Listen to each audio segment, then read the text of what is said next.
Listo. Bueno, 5, 4, 3, 2, 1. Bueno, hola a todos, bienvenidos al programa Firmeza con Amor, un programa de crianza y educación de la emisora cultural de la Universidad de Medellín, dirigido a padres, madres, educadores y cuidadores de la infancia y adolescencia. Les habla Paola Flores, psicóloga, promotora de la salud mental infantil y adolescente, y estoy en compañía de Hernán Botero, administrador de empresas y padre. Hoy vamos a hablar de adolescencia como ciclo vital, duelo y reconstrucción de padres e hijos. Para hoy tenemos una invitada muy especial desde México, de la que he aprendido mucho, a quien admiro mucho y me soñaba tenerla en este programa. Es Luz del Carmen Aguilar. Bienvenida, Luz. Gracias, contenta de estar aún en la distancia. Nos separan muchos kilómetros, pero nos une mucho nuestra misión para estar acompañando infancias y adolescencias. Contenta, Paola, de estar con ustedes. Muchísimas gracias, Luz. Luz es psicoterapeuta infantil, cuenta con un diplomado en terapia familiar sistémica, es diplomada en terapia de pareja y maestría en terapia infantil, diplomada en parentalidad, apego y desarrollo de la infancia, impartido por la Fundación América por la Infancia y TESO. Es vocera y promotora de los buenos tratos a la infancia en América y docente del nivel de maestría, certificada en la escala de evaluación familiar NCFAS-GR, formación profesional de videofeedback, modelo Odisea 2.0, entrenada en historias lúdicas de apego por la doctora Inés Di Barton, entrenada en el modelo Parcube, intervención en trauma y apego impartido por el maestro Manuel Hernández, y entrenada como educadora registrada del Círculo de Seguridad de Padres por el Círculo of Security International por el doctor Glenn Pupe.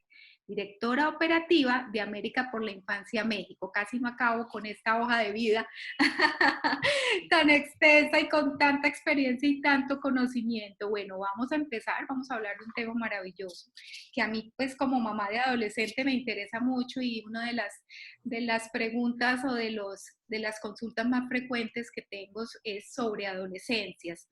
Bueno, ¿qué es la adolescencia, Luz? O sea, hay muchas teorías, hay muchos nombres, hay muchos como formas de nombrarla, pero ¿qué es? ¿Qué es la adolescencia? Bueno, antes de entrar en el tema, también decir que en mi hoja de vida faltó poner que soy madre de dos maravillosos adolescentes, una joven y un joven. Y me ha tocado justamente acompañarlos y desde allí poder transitar también yo, desde mi crianza, a este desafío que es acompañar a adolescencias. Y cuando nosotros pensamos en las adolescencias, ¿qué es la adolescencia? Bueno, es ese periodo transicional que nos lleva a pasar entre la niñez y la adultez. Es un periodo de transición donde suceden muchos cambios biológicos, pero también suceden muchos cambios psicológicos. Nuestro cerebro también entra en un proceso de reconstrucción. Entonces, realmente es un periodo importante donde la identidad de esa persona se va a ir reformulando, se va a ir reforzando y va a entrar en un camino que le puede permitir transitar de una manera más armoniosa o no hacia la adultez. Es un periodo muy importante y realmente la adolescencia se ha visto mucho desde una concepción social. Muchas de las definiciones que tienen en las adolescencias tienen muy mala prensa, Paola, tienen muy mala concepción. Por fortuna llegaron las neurociencias y las neurociencias nos enseñaron a ver la adolescencia desde dentro. Y cuando nosotros entendemos todo lo que pasa en la adolescencia desde dentro, pues nos podemos sorprender lo equivocados que hemos estado años atrás en la concepción y a partir de esta concepción en la relación que tenemos con ellos y con ellas. Así es, y lo que dices es muy cierto, tiene mala fama, mal nombrada, y de hecho los papás a mí me dicen, qué susto, si eso es ahora, ¿cómo será cuando llegue la adolescencia? No quiero que llegue ese momento. Y me preguntan también mucho, ¿cuál es la edad?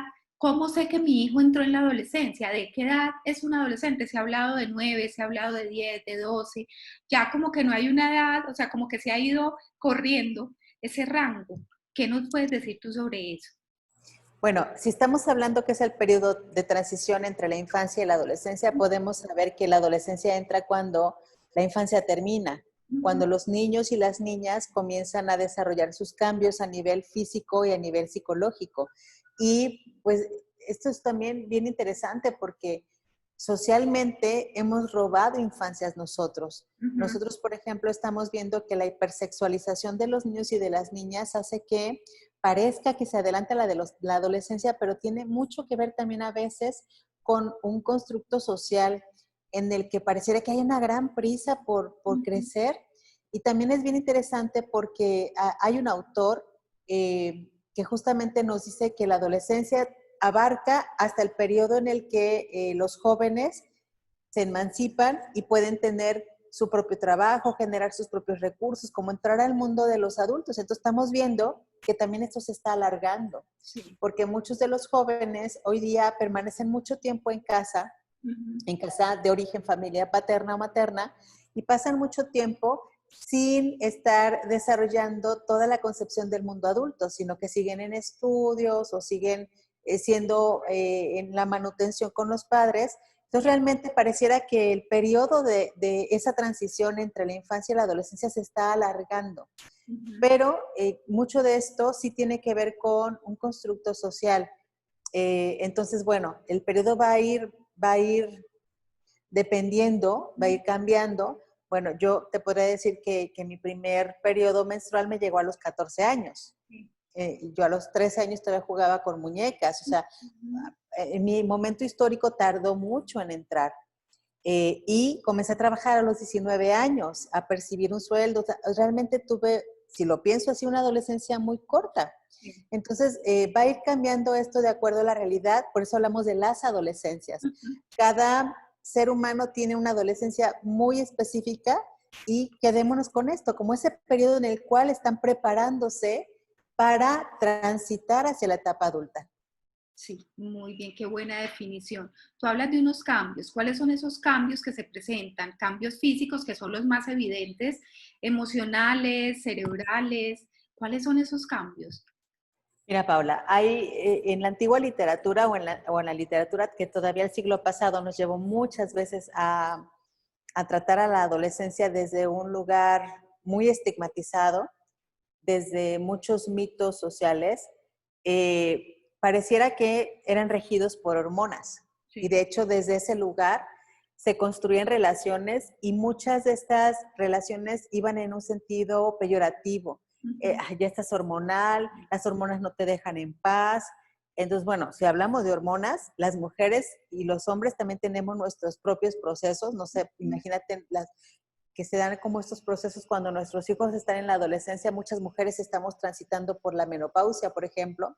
Entonces, pues tendría que ser una carretera de doble vía. Nosotros también estamos hormonales. Sí. Sin embargo, esa era una cuestión que etiquetaba la adolescencia desde un flaco favor en cuanto a percibirla, nombrarla y relacionarnos con ellos.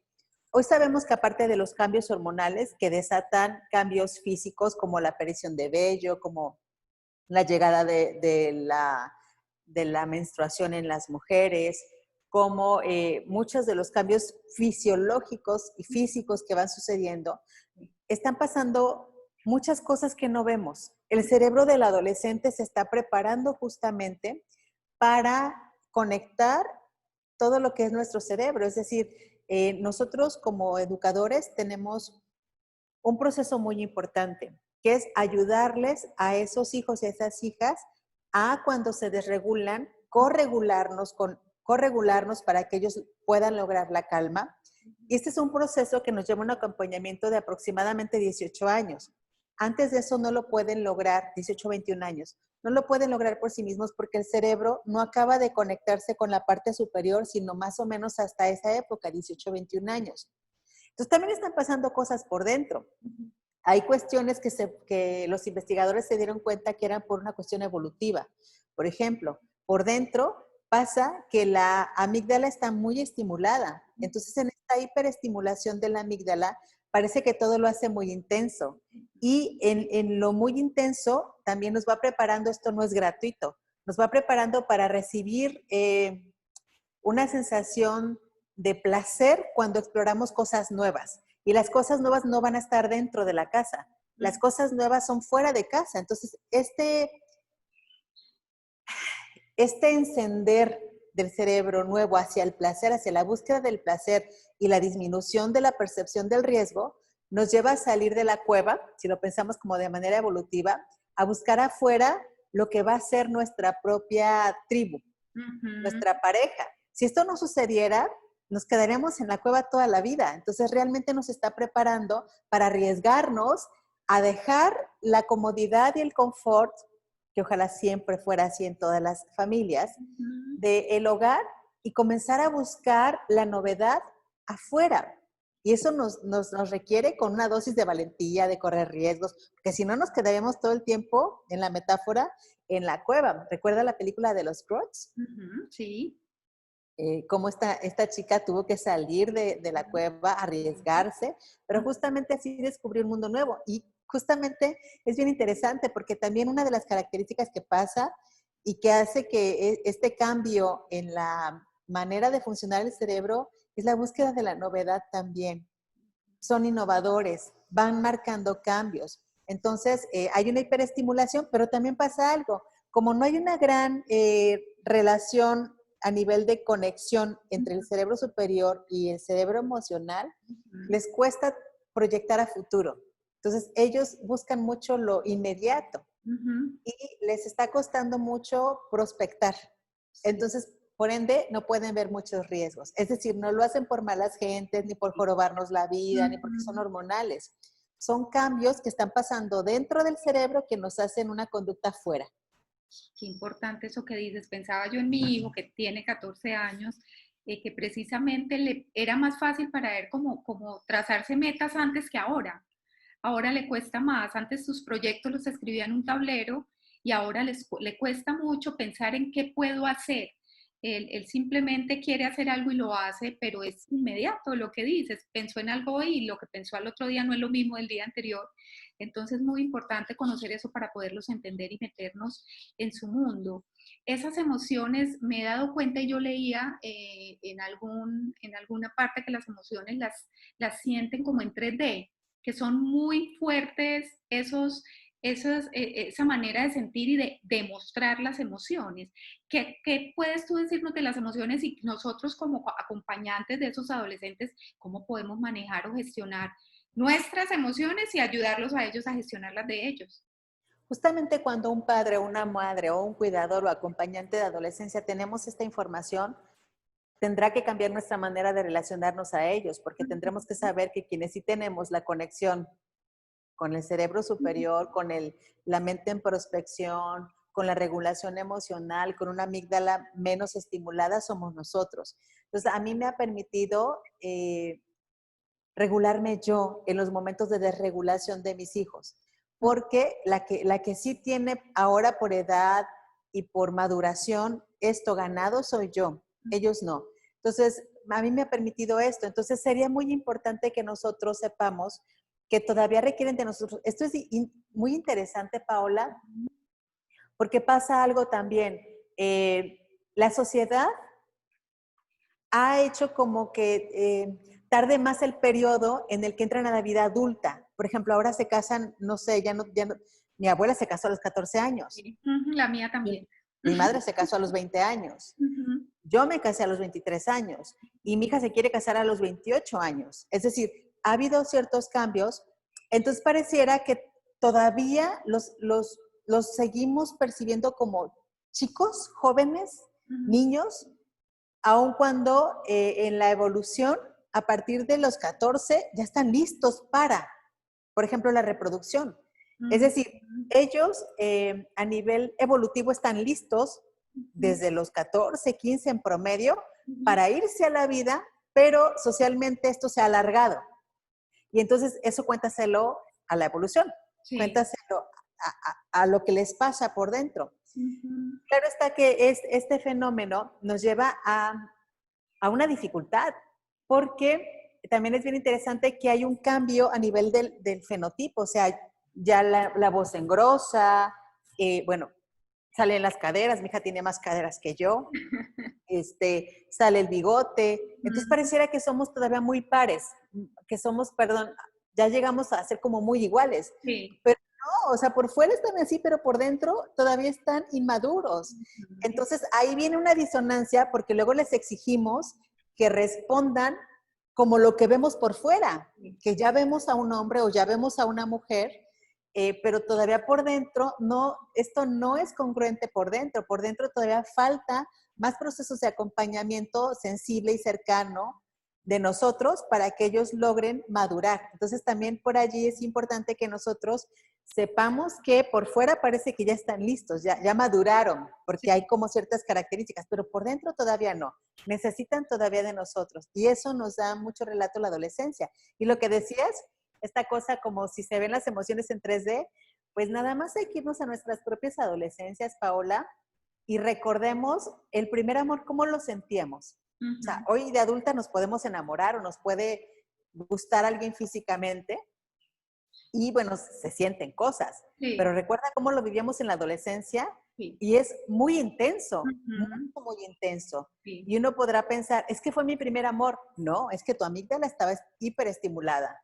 Entonces es muy posible que esa persona de la cual tú te enamoraste no es que fuera tan fantástica, es que tu amígdala agrandaba las características en un sentido o en otro sentido. Por eso el amor lo sienten tan grande, hay tanta algarabía, tanta pasión, pero la tristeza también la sienten muy grande. Por eso hay tantos intentos de suicidio, por eso hay como tanto drama emocional, porque en uno o en otro sentido pareciera que se agrandan lo que es la percepción de ciertas emociones.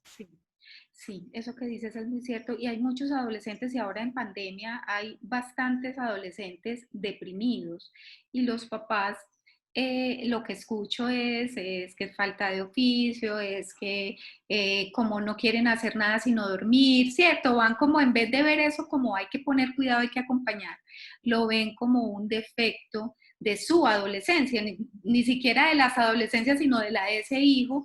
Entonces, ¿cuál es el punto medio entre acompañar y soltar?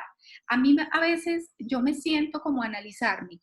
Yo digo, bueno, en esto debo acompañar o más bien me alejo y lo dejo cuando empezó a encerrarse en su cuarto, que fue ahorita en pandemia que se encerraba en sus clases y yo decía, abro, entro, lo acompaño o me salgo o me quedo acá.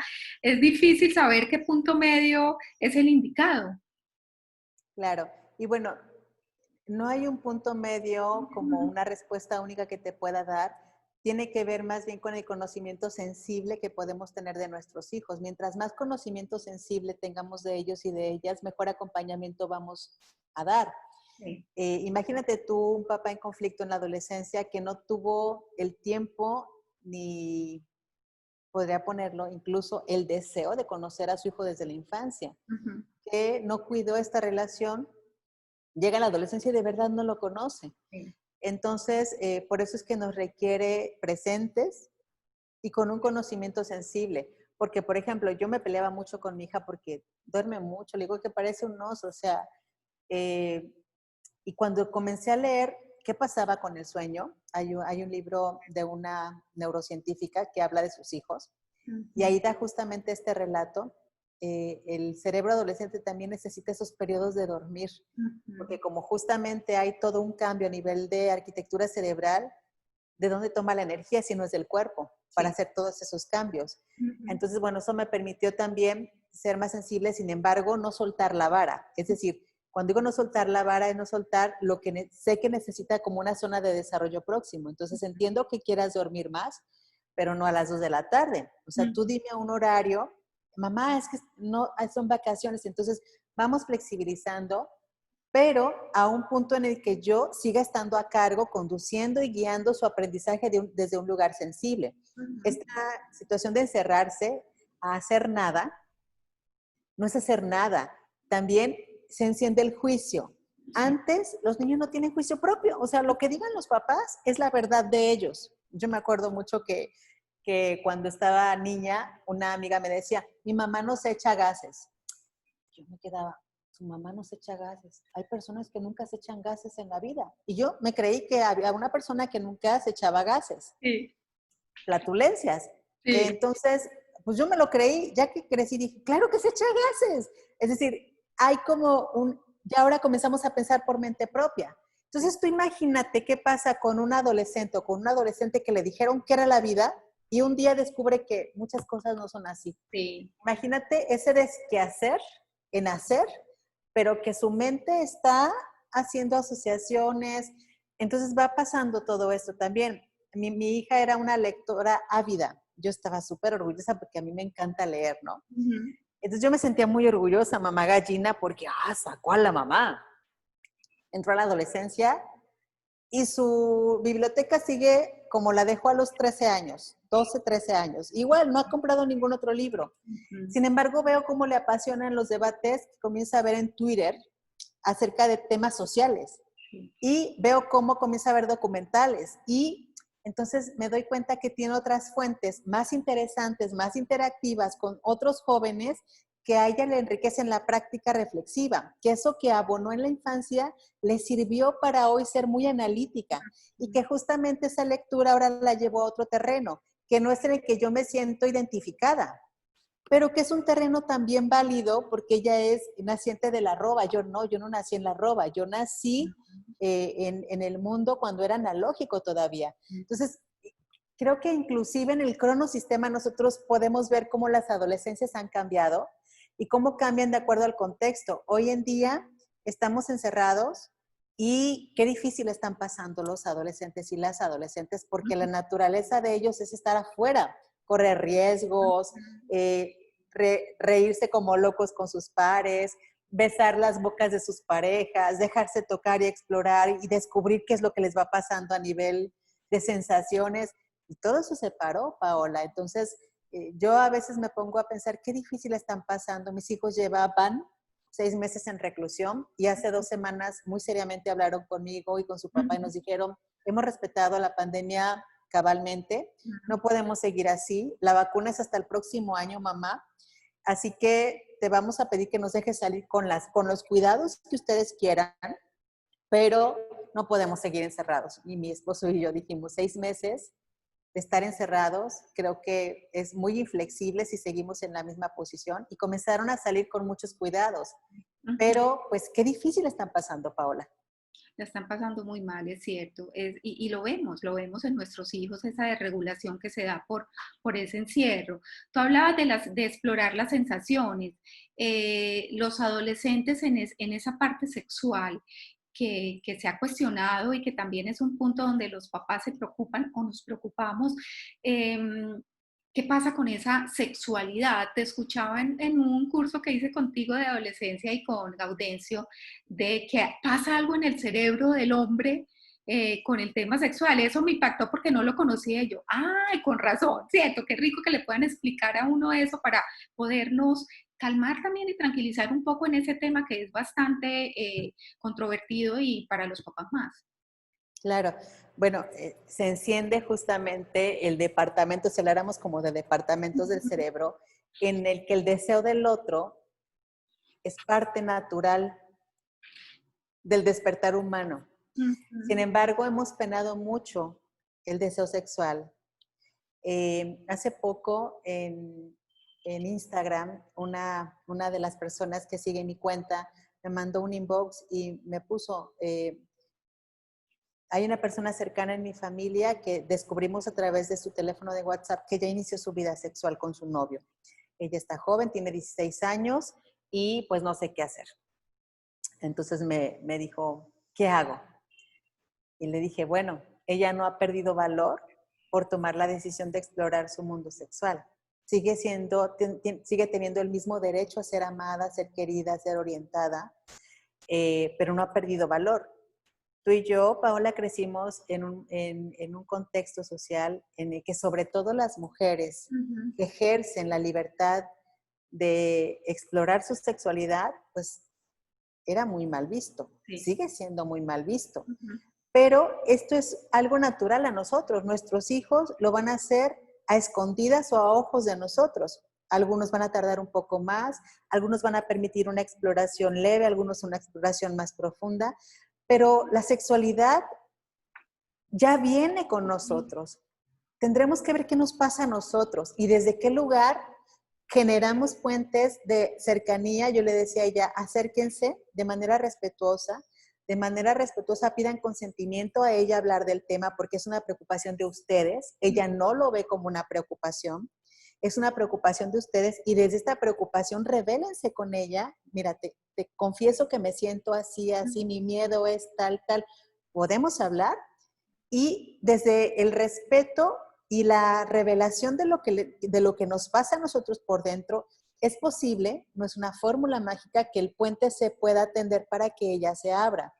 Sin embargo, si yo lo hago desde el regaño, desde el desprecio, desde la desacreditación, desde la infravaloración, es muy posible que ella se cierre y las conductas de riesgo puedan estar al borde de la puerta. Entonces, ahora, ¿qué necesita esta joven que hizo uso de su ejercicio, de practicar su toma de decisiones, que es lo que pasa en la adolescencia? Comiencen a tomar decisiones a partir de lo que van decidiendo como bueno o malo por ellos mismos. Ese es el desafío que tenemos los padres. Ese es el gran duelo, que ya no nos siguen en todo lo que nosotros les decimos y les proponemos, sino que ahora ellos van a tomar sus propias decisiones. Nos toca entonces, a través de encuentros dialógicos, reflexionar temas, construir temas, y que ellos a nivel de criterio puedan decidir, porque finalmente esa es la apuesta de la educación. Que ellos puedan irse la vida tomando sus decisiones, Paola, pero teniendo un eje rector en el cual el buen trato les lleve a cuidar de sí y cuidar de los demás. Así es.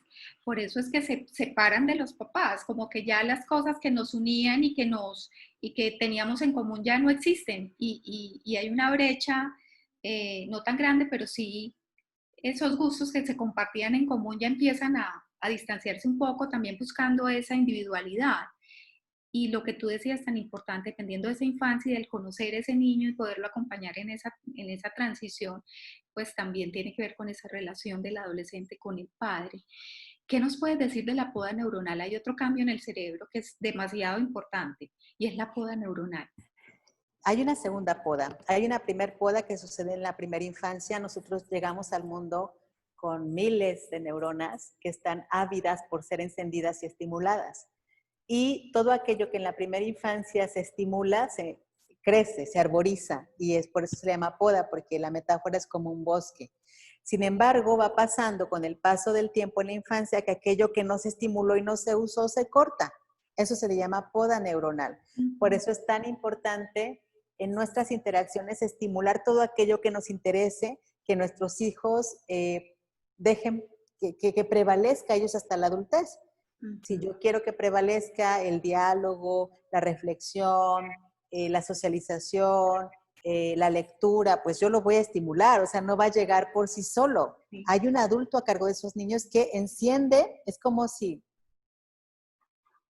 ese bosque tuviera una conexión o un enchufe que está listo para recibir justamente el enchufe, pero si nadie estimula en sus relaciones eso, no se va a encender todo ese bosque.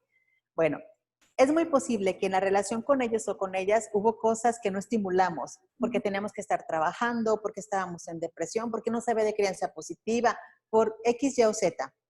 Y entonces hay muchos papás que están muy preocupados, es, chin, ya la regué, ya jorobé la relación con mi hijo y ya no hay nada más que hacer. Bueno, en estudios también, la buena noticia es que en la adolescencia hay una segunda poda. Otra vez comienza a haber una abundancia de sustancias que nos permiten generar otras relaciones, porque como aparte hay una reconcepción de quién es, en esta oportunidad de reconcebirse podemos meter el buen trato, podemos meter la crianza respetuosa, las relaciones más horizontales, la reflexión, y entonces otra vez tenemos la oportunidad de seguir encendiendo otras partes del bosque, y de nueva cuenta va a haber un periodo en el que va a haber otra vez una poda, y todo aquello que acompañaste, estimulaste en la adolescencia, es muy probable que le dé forma a ese bosque. Entonces los bosques tienen la forma de lo que más se usa.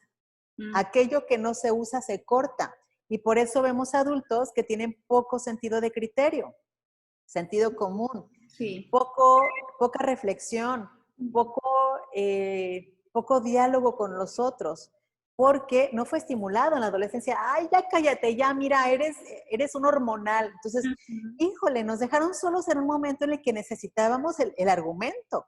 A ver, no te entiendo qué me quieres decir, te escucho. Imagínate que nos hubieran escuchado, Paola. Mamá, yo no estoy de acuerdo con que mi novio le digan que se corte el cabello. Yo, mi novio en la adolescencia tenía el pelo hasta la cintura y a mí de verdad me desregulaba mucho, me enojaba mucho que le pidieran que se cortara el cabello, que le dijeran vieja. A mí me encantaba su cabello y nunca pude tener un argumento con un adulto. Bueno, hubo un adulto con quien sí pude, todos los demás es joto, es un amanerado, es un hippie desquacerado, va para drogadicto. Yo no estoy casada con él, ni drogadicto, ni joto, ni nada de lo que le auguraron, pero nunca se sembró el diálogo. Hoy en día hay temas espinosos con mis hijos que abordo y que me cuesta mucho por el momento histórico en el que crecí, pero que fíjate que bien interesante, Paola, que me han permitido deconstruirme. Me doy cuenta que crecí con muchas creencias que nunca cuestioné. Sí. Y que estos hijos que tienen más voz que yo, estos hijos que tienen más seguridad en el vínculo que la que yo tuve, pueden dialogar o debatir conmigo, y aparte son dos. Sí. Es claro que a veces hacen alianza, sí. se segurizan el uno al otro, pero es bien interesante que permitir el diálogo a mí me deja tranquila, porque si ya iniciaron su vida sexual, sé que pueden hacer uso de esta vida sexual cuidándose a ellos mismos. Sí. No sé si lo han hecho, y en caso de que lo hicieran, no pierde valor ante mí, no pierde el amor que siento yo por ellos, que es un tema que es difícil, sí, porque me gustaría que estuvieran como, vienen en mi mente las enfermedades, los embarazos que no son deseados, como todo lo que a mí me dijeron, en lo que yo crecí, que eran los mitos y los miedos que me infundieron para parar una conducta más que reflexionar un quehacer. Entonces yo sé que ahora ellos pueden hacer un ejercicio reflexivo de lo que pueden decidir o no con su propio cuerpo. Excelente eso que dices. Bueno, hoy estamos hablando de adolescencia como ciclo vital, duelo y reconstrucción de padres e hijos con Luz del Carmen Aguilar. Luz, ¿cuáles son las necesidades de los adolescentes? Mira, también podremos ver que cada humano que está en este proceso tiene una necesidad bien específica.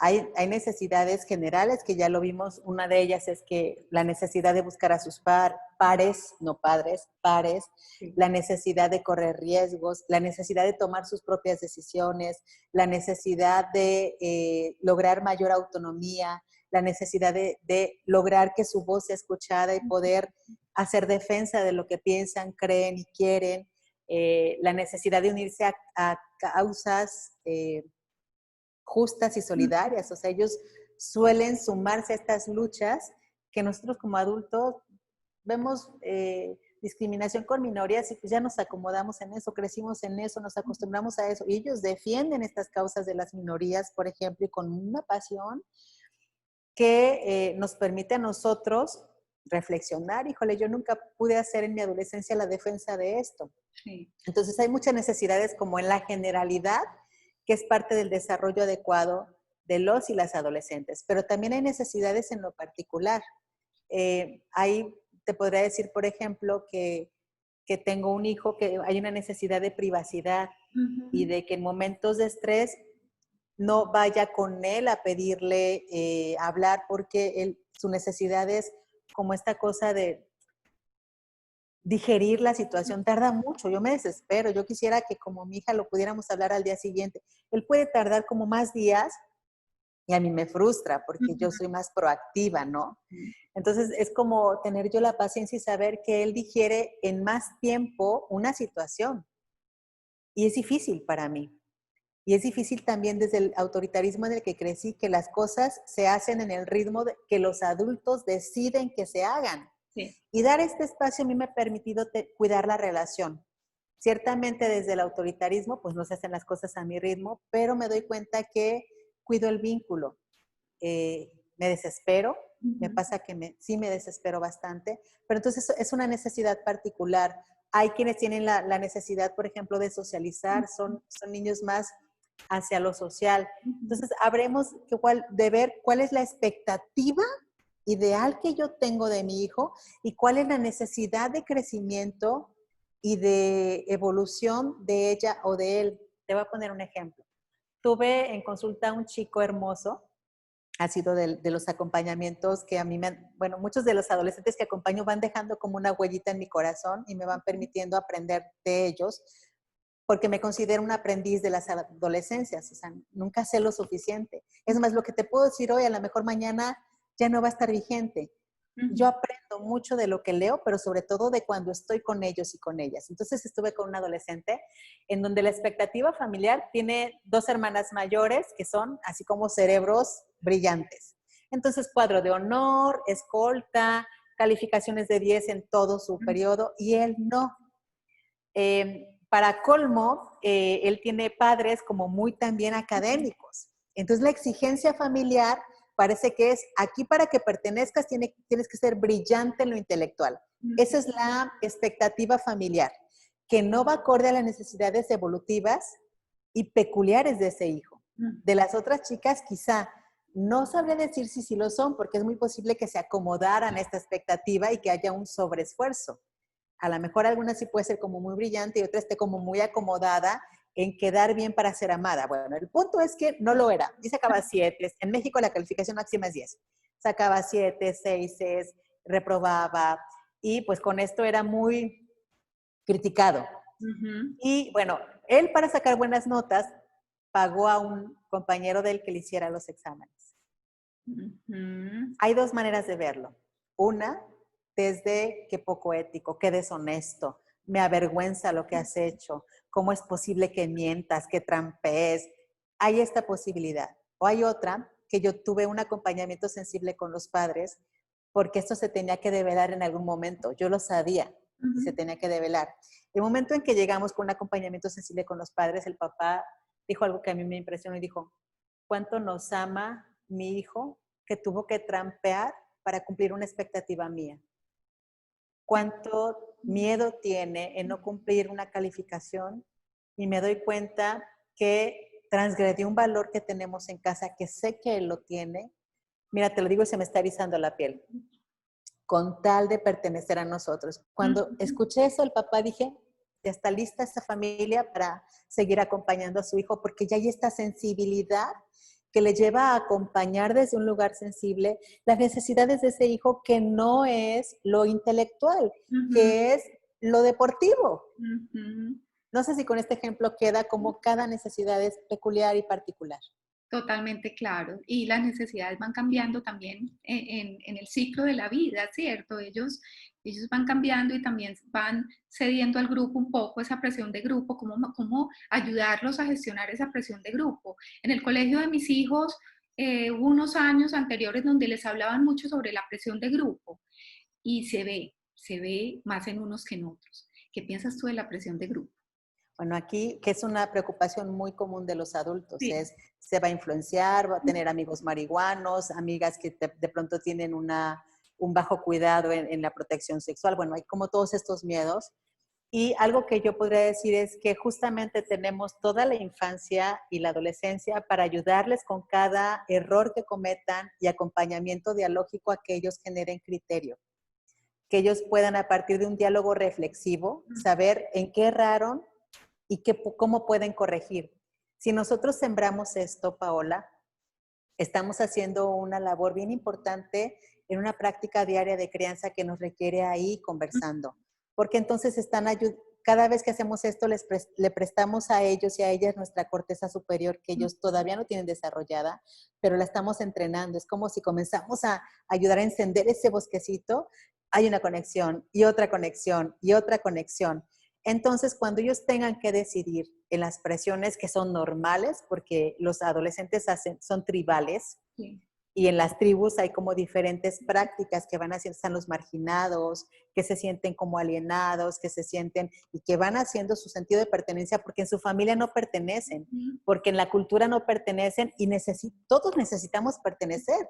Pues benditas tribus que dan un sentido de pertenencia a quienes se sienten como muy solos o muy marginados. Entonces, cuando yo hago esto, ella va a decidir y sé que es un factor protector, porque entonces, desde este encuentro dialógico que he estado estimulando durante mucho tiempo, ella va a ir decidiendo y puede equivocarse. Sí. Pero el lugar al que siempre va a recurrir es al lugar en el que se siente seguro, todo lo que yo haga con mi hijo o con mi hija adolescente siempre tiene que cuidar el vínculo, porque el vínculo es el factor protector para que si ella decide tomar y después se siente mal, o yo descubro que ha tomado, regrese a mí para contarme qué pasó, porque es parte de la naturaleza del adolescente, Sí. explorar qué se siente el alcohol, qué se siente el cigarro, qué se siente, pero regresan a veces con las alas rotas y hay un lugar seguro en el cual, si hay un acompañamiento sensible, donde no los avergoncemos y no los acompañemos, puedan reparar sus alas, porque quedamos que la adolescencia es el espacio de transición para convertirse en un adulto. Y un adulto, si podrá definirse, es quien se hace cargo de sus decisiones, quien se hace cargo de su vida y acompaña a otros este proceso de humanización. ¿Cuántos adultos conoces, Paola, que todavía no entran en esta definición? Así es cierto. Sí, todos estamos en etapas diferentes, así tengamos la misma edad, ¿cierto? Eso es parte del proceso de la vida. ¿Cómo fomentar el apego seguro? Hablabas del vínculo, hemos tenido programas hablando del apego.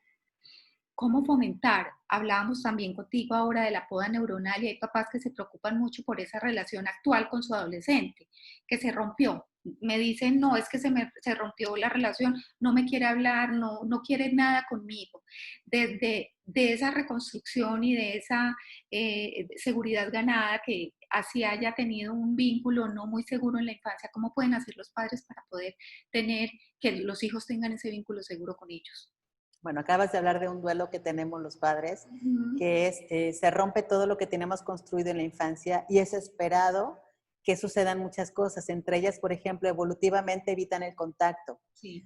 porque ya hay como cierta repulsión fisiológica, ni siquiera es una repulsión mental, y es una cuestión evolutiva de protección para no tener endogamia en las familias. Es decir, es un mecanismo que evolutivamente nos cuida esto de... No, yo sí recuerdo que cuando mi papá, por ejemplo, me decía piojito, era como... No me gustaba. Pero cuando me decía mi pareja, mi novia, era como... Ay, Ah, sí, claro. pero sí comencé a sentir, no sé si tú lo recuerdas, yo sí comencé a Ajá. sentir y me sentía mala persona. Hoy entiendo que había un proceso evolutivo que se estaba encendiendo a mí. Entonces, pues este duelo de perderlos en el contacto, ya no aceptan igual el contacto, ya no comparten tanto tiempo conmigo, ya no creen todo lo que yo les voy diciendo. Entonces, aquí hay un duelo y la relación se transforma. El vínculo no va a ser como lo teníamos cuando eran niños, que es un vínculo que conocemos, que nos lleva 10, 12 años conocerlo. Imagínate, 12 años de conocer algo y lo perdemos. Sí. Y lo perdemos porque se transforma. Y al transformar algo, hay una parte que se muere para que pueda renacer de otra manera. Entonces, nosotros nos va pasando eso como padres, pero ellos también les va pasando como hijos. Recordemos nuestras propias adolescencias, perdemos nuestro cuerpo de infancia, perdemos privilegios de ser niños, perdemos la manera amorosa en la que nos pueden hablar cuando nos equivocamos, en muchos casos, y viene como la mirada más exigente ahora que nuestro cuerpo ya parece como más grande. Entonces, realmente tendremos que comenzar a darle la bienvenida y volvernos a presentar. Es decir, ahora somos hijos, son nuestros hijos adolescentes, pero nuestra parentalidad también está apenas en la adolescencia. No ha madurado del todo. Tenemos poco tiempo en este ejercicio. Y otra cosa, que tenemos en nuestro modelo operativo, nuestra vivencia de ser hijos para crear nuestro modelo de ser padres. Y muchas veces hay que deconstruirlo. Necesitamos revisar qué sí funcionó, qué no funcionó, qué puedo en esta relación específica con este hijo en particular construir con él. Entonces viene, el vínculo la manera de vincularnos con ellos va a cambiar. Y bueno, yo te podré decir que mi adolescencia fue una chica hipiosa, tenía los labios pintados así como de oscuro, me colgaba hasta el molcajete, estaba como, me gustaba el rock pesado, era como esta adolescente hasta masculinizada, ¿no? Porque en mi adolescencia pensaba que las mujeres eran como frágiles, tontas, entonces a mí me gustaba leer, me gustaba el rock, entonces claro que concebí un caparazón para sentirme fuerte, pero mi feminidad la hice a un lado. Y mi hija, a quien acompaño, es la más pura muestra de feminidad, pero así una pura muestra. Entonces, claro está que mi proceso de acompañarla ha sido nuevo para mí, porque es irme de compras con ella, me lleva el maquillaje y me va mostrando. Entonces, para mí es como a veces desconcertante pero estoy aprendiendo otras cosas, inclusive conectando con mi feminidad desde mi fuerza de adulta ganada, y ha sido muy gozoso. Sin embargo, es un proceso en el cual la manera de vincularnos cambió, no fue ni a través de los libros, que hubiera estado lindo, en una expectativa inicial, es a partir de conciertos con ella, es a partir de irnos de compras, es a partir, mi hija es una apasionada del feminismo, de hablar de temas de feminismo, es a partir de hablar de causas sociales, es a partir, pues para mí, yo aprendo tanto de mis hijos, pero necesité deconstruirme en cómo es ser madre, cómo es ser acompañante de ellas, de ellos, y construir una relación más horizontal, porque de eso va. Ya en la adolescencia las relaciones más que complementarias son más simétricas. Y en esta simetría, insisto, estamos entrenándoles, ayudándoles a que entren en la etapa adulta, para que entonces cuando entren en la etapa adulta no sigamos en esta simetría en donde la mamá le llama al hijo y le dice, hijo, ¿ya le diste la pensión a tu mujer? O sea, fíjate cómo hay muchas madres que siguen todavía educando a los maleducados que no generaron una corteza criteriosa que les lleve a saber qué es lo adecuado y qué es lo inadecuado. Siguen estas madres o padres como educando. No sé si lo has notado, en México pasa. Sí, no, en Colombia pasa muchísimo también y lo veo muy cercano, lo he visto en casos muy cercanos. Hay algo que pasa en mi casa y es el duelo de la hermanita, de la menor, de mi hija menor. A ella le ha dado muy duro la adolescencia de su hermano, porque ya no quiere jugar conmigo, ya no me pone cuidado, ya solo quiere hablar con sus amigos, llora ella y me dice, mami, ¿por qué mi hermanito no me quiere? Y yo le digo, te ama con todo el... Y de hecho a veces se despierta súper amoroso y va y la abraza y se la acuesta en la cama, pero ¿cómo acompañar ese duelo de los menores que no son adolescentes? Claro. Bueno, ya lo estás haciendo. En esta explicación que tú das, yo recuerdo, ahora donde estoy es mi consultorio y mi casa está en la parte de arriba y conecta una escalera de caracol entre los dos sitios. Bueno, una vez estaba en consulta y comencé a escuchar la puerta así de la recámara de mi hija mayor y, bueno, unos gritos y yo apresurada en terminar la consulta para saber qué pasaba. Terminé la consulta y subo y mi hijo, estaban en ese duelo, mi hijo era niño y ya había pasado ya a ser adolescente, y le estaba reclamando que era muy gacha, que era bien sangrona, estaba colérico. Bueno, entonces abrió la puerta y después de un momento en el que estaban como más regulados, yo les presté mi cerebro a ambos y le dije, mira, Sebastián, ella ya creció y siente que jugar al campamento es dejar de explorar lo que ella ya está conociendo ahora desde una chica más grande. Entonces, meterse a hacer un campamento contigo hoy es muy posible que se sienta que está dando un pasito atrás. ¿Puede ser algo así, Sofía? Bueno, Sofía, lo que Sebastián no te puede decir porque no encuentra las palabras es que te extraña. Extraña los campamentos, los juegos, extraña las risas, extraña las estupideces que hacían cuando niños. No es que quiera ser mala persona, es que él te extraña mucho. ¿Es así, Sebastián? Sí, comenzó a llorar, ¿no? Entonces, para mí es como de las experiencias de crianza más potentes. Mira, ahora lo digo, siempre que lo comparto me mueve las emociones porque para mí ser alguien que les ayudó a darle palabra a algo que ni siquiera ellos entendían. Bueno, pasó eso. En la noche Sofía le dice, vamos a hacer campamento, pero solo hoy. El otro se puso súper feliz, pero hay un duelo y no hay una manera fácil de pasar por un duelo porque como su nombre lo dice, duele. Sí, sí. Sí, eso que dices es hermoso y que es sensible y nos ponemos sensibles porque cómo explicar, pero eso de prestar la mente es maravilloso para poderles dar significado a eso que están sintiendo.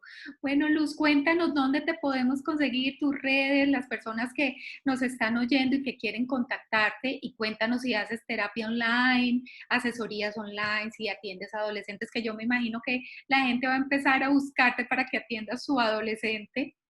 Entonces prefiero no dar mis redes. No, ahora dirijo la Fundación América por la Infancia en México. Me pueden encontrar en redes como Fundación América por la Infancia en Facebook.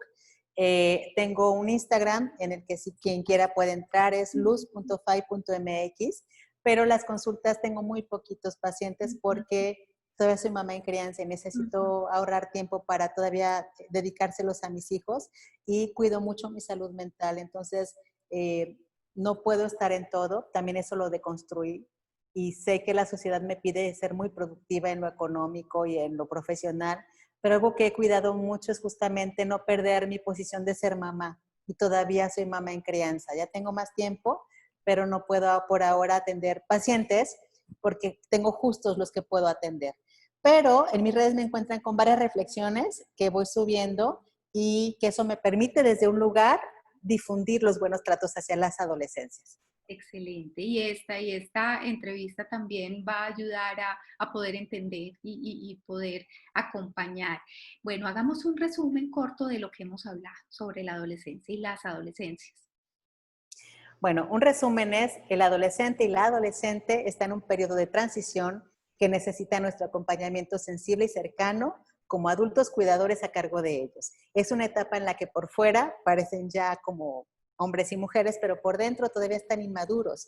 Hay una reconstrucción en el cerebro que hace que justamente las emociones se vean como más intensamente y la toma criteriosa de decisiones está en desarrollo, por lo cual nosotros necesitamos prestarles nuestro cerebro para poder organizar su experiencia. Todavía no necesitan a nosotros para organizar su experiencia y todavía no se enciende el cerebro cortical, por lo que se van a equivocar. Algo que está garantizado en la adolescencia es el error. Algo que necesitamos garantizar nosotros es ser la base segura para que regresen a nosotros a recuperarse, a reflexionar de lo que les ha pasado.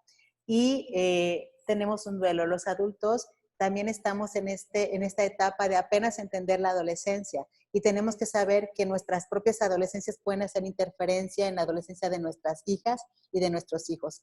Cada vez que entramos a un proceso de revisión terapéutica, se benefician nuestros hijos. Cuando veamos que hay mucha disonancia en la relación con ellos, vayamos a un proceso personal de psicoterapia. Muy, muy cierto. Muchísimas gracias, Luz, por todo lo que nos has enseñado. Maravilloso y por compartir también tu experiencia como mamá. Gracias, la pasé muy bien, se fue el tiempo súper rápido. Fernando. Sí. Bueno, un abrazo.